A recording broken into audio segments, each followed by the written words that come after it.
No Outsiders has had a really positive impact on my life.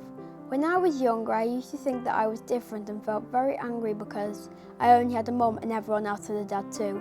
I used to feel quite upset and angry about it. I would sometimes lash out. However, No Outsiders has made me realise that all families are different.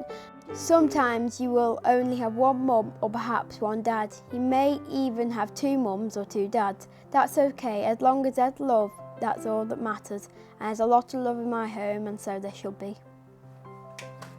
Honestly. I did it! Okay, so I'm Miss Spencer. I'm a Year 5 teacher and I also lead the No Outsiders scheme at Shavington Primary School.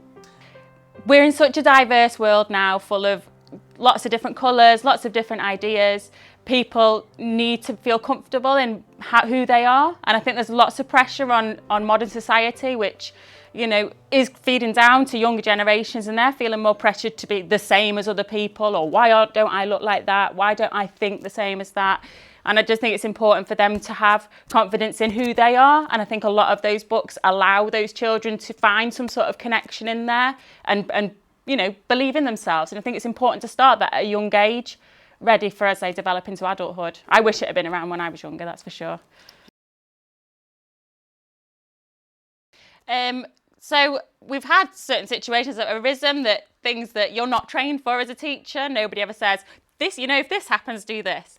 So we had a boy in class who was identifying more as a girl, and a lot of the other boys didn't quite understand how to deal with that.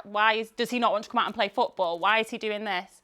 So after speaking to Andrew and after getting some advice from him, we used the book My Shadow is Pink, which is not just about a boy wanting to be a girl, because at the end it talks about how everybody has got a different shadow and how everybody's got their own things that they like, and you just need to be happy with who you are.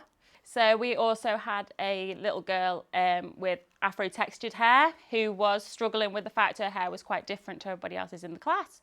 She wasn't able to have the same hairstyles that other girls had in the class, and obviously that was really getting her down, and she was feeling quite different. And we decided we needed to look at a way to support her and to help her to realise her hair is beautiful as well. So we looked at one of the books that Andrew recommends, which is Hair, It's a Family Affair. And it was all about celebrating, using his lesson plan, all about celebrating different hair, different hairstyles, and just feeling beautiful about who you are and your hair. We also had a lot of the use of gay as a derogatory term, especially with the boys when they were playing football. Oh, you're gay, that was a gay kick. I can't believe you just missed that goal, that was gay. Which obviously it's easy to say, don't say that, that's not nice. But actually we used one of Andrew's assemblies, which was about a footballer that had recently come out as gay. And we were able to put the picture up of the man and talk about him and how he felt, how do you think he felt coming out as gay? Do you think he was worried? And that opened the discussion of why do we use it as a derogatory term? And it wasn't just saying, this is a naughty word, don't say it, or this is not nice, don't say it. We're giving the reason, the deeper meaning of why it's okay to be gay and it's not a bad thing and you shouldn't use it as a derogatory term. It's just who they are, and they should be allowed to say they're gay if they are and not worry about it. I just think our school is such a more welcoming, has a more welcoming feel. The children are all so much more welcoming. You can hear them saying, oh, that's not, that's No Outsiders. We accept everyone. Everyone's different. Everyone's the same. You can hear it repeated through the school all the time.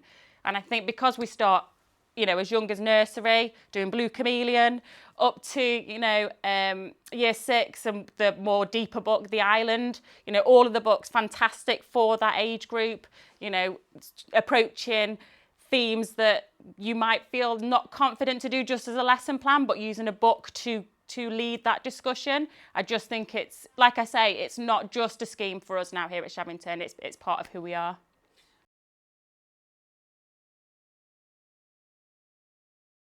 And we did a book for Mental Health Week called Incredible You, which is all about knowing what is incredible about you and being happy with yourselves.